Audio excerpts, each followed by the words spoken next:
Explore yourself back-to-back online classes live from Puravjit sir. आज ही subscribe करें smart classes Gandhinagar online study.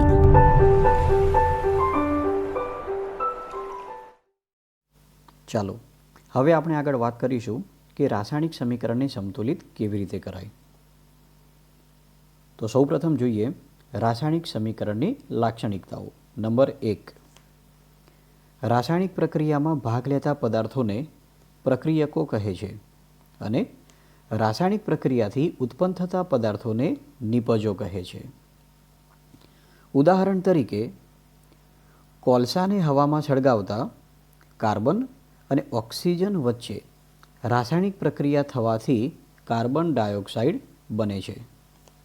આમ અહીં carbon અને ઓક્સિજન પ્રક્રિયકો છે, જ્યારે કાર્બન ડાયોક્સાઇડ નિપજ છે। નંબર 2, રાસાયણિક સમીકરણમાં તીરની ડાબી બાજુએ પ્રક્રિયકો અને જમણી બાજુએ નિપજો લખવામાં આવે છે। નંબર 3, રાસાયણિક સમીકરણમાં પ્રક્રિયકો અને નિપજોની ભૌતિક સ્થિતિ પદાર્થના અણુસૂત્રની નીચે જમણી બાજુએ કૌંસમાં લખવામાં આવે છે। જેમ કે ઘન માટે S, પ્રવાહી માટે L, વાયુ માટે G અને જલીય માટે AQ। ઉદાહરણ તરીકે carbon solid plus oxygen gas વચ્ચે રાસાયણિક પ્રક્રિયા થવાથી કાર્બન ડાયોક્સાઇડ ગેસ મળે છે। નંબર 4, અગાઉ રાસાયણિક પ્રક્રિયામાં વાયુરૂપ નિપજ દર્શાવવા માટે કૌંસમાં ઉપરની બાજુનું તીર દર્શાવવામાં આવતું હતું, પરંતુ હવે તેને બદલે કૌંસમાં G લખવામાં આવે છે। નંબર 5, સોડિયમ ક્લોરાઇડના જલીય દ્રાવણમાં સિલ્વર નાઇટ્રેટનું જલીય દ્રાવણ ઉમેરતા સિલ્વર ક્લોરાઇડના સફેદ અવક્ષેપ મળે છે અને સોડિયમ નાઇટ્રેટ દ્રાવણમાં રહે છે। અગાઉ આ રીતે પાણીમાં અદ્રાવ્ય નિપજ એટલે કે અવક્ષેપન હોય તો તેને કૌંસમાં નીચેની બાજુના તીર વડે દર્શાવવામાં આવતું, પરંતુ હવે તેને બદલે કૌંસમાં S લખવામાં આવે છે। નંબર 6, કેટલીક રાસાયણિક પ્રક્રિયાઓ યોગ્ય ઉદ્દીપક, તાપમાન, દબાણની હાજરીમાં થાય છે। આ પરિસ્થિતિઓ તીરની ઉપર અથવા નીચેની બાજુએ દર્શાવાય છે, જેમ કે નાઇટ્રોજન વાયુ અને હાઇડ્રોજન વાયુની 212 દબાણ તથા 703 કેલ્વિન તાપમાને Fe2O3 ઉદ્દીપકની હાજરીમાં બંધ પાત્રમાં પ્રક્રિયા કરવાથી એમોનિયા વાયુ બને છે। આ સંકેત જે તે રાસાયણિક પ્રક્રિયા એ સંતુલન પ્રક્રિયા છે તે દર્શાવે છે। નંબર 7, રાસાયણિક પ્રક્રિયા દરમિયાન એક પણ પરમાણુ નાશ પામતો નથી કે ઉત્પન્ન થતો નથી, માટે રાસાયણિક સમીકરણમાં તીરની બંને બાજુએ રહેલા પ્રક્રિયકો અને નિપજોના પરમાણુઓની કુલ સંખ્યા તથા કુલ વીજભાર બંને બાજુએ સમાન હોવો જોઈએ। આમ રાસાયણિક સમીકરણમાં તીરની બંને બાજુએ રહેલા પ્રક્રિયકો અને નિપજોના પરમાણુઓની કુલ સંખ્યા તથા કુલ વીજભાર સમાન હોય તો રાસાયણિક સમીકરણ સંતુલન થયેલું કહેવાય।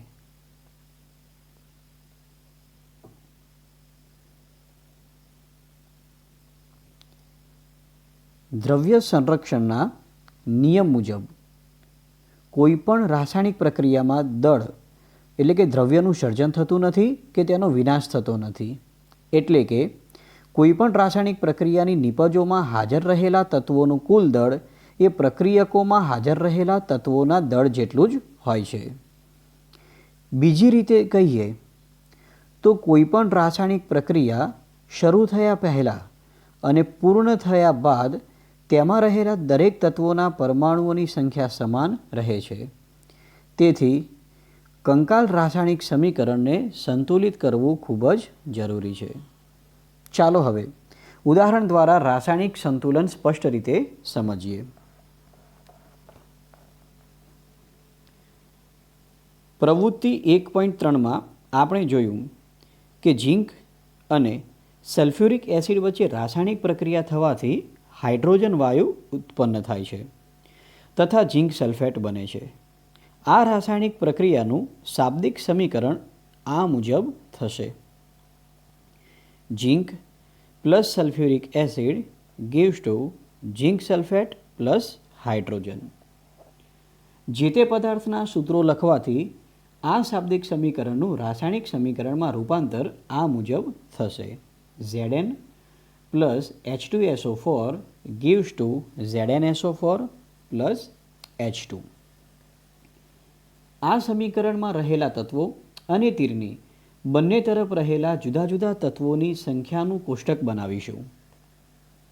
રાસાયણિક પ્રક્રિયામાં ઝીંક, હાઇડ્રોજન, સલ્ફર, ઓક્સિજન વગેરે તત્વો છે. સમીકરણની ડાબી અને જમણી બાજુ ઝીંક તત્વના પરમાણુઓની સંખ્યા 1 અને 1 છે. સમીકરણની ડાબી બાજુ અને જમણી બાજુ હાઇડ્રોજન તત્વના પરમાણુઓની સંખ્યા 2 અને 2 છે. સલ્ફર તત્વના પરમાણુઓની સંખ્યા સમીકરણની ડાબી બાજુ અને જમણી બાજુ જોતા 1 અને 1 છે. સમીકરણની ડાબી બાજુ અને જમણી બાજુ ઓક્સિજન તત્વના પરમાણુઓની સંખ્યા 4 અને 4 છે. અવલોકન કોષ્ટક પરથી સ્પષ્ટ છે કે સમીકરણમાં તીરની નિશાનીની બંને તરફ દરેક તત્વના પરમાણુઓની સંખ્યા સમાન થાય છે, અર્થાત સમીકરણ સંતુલિત છે.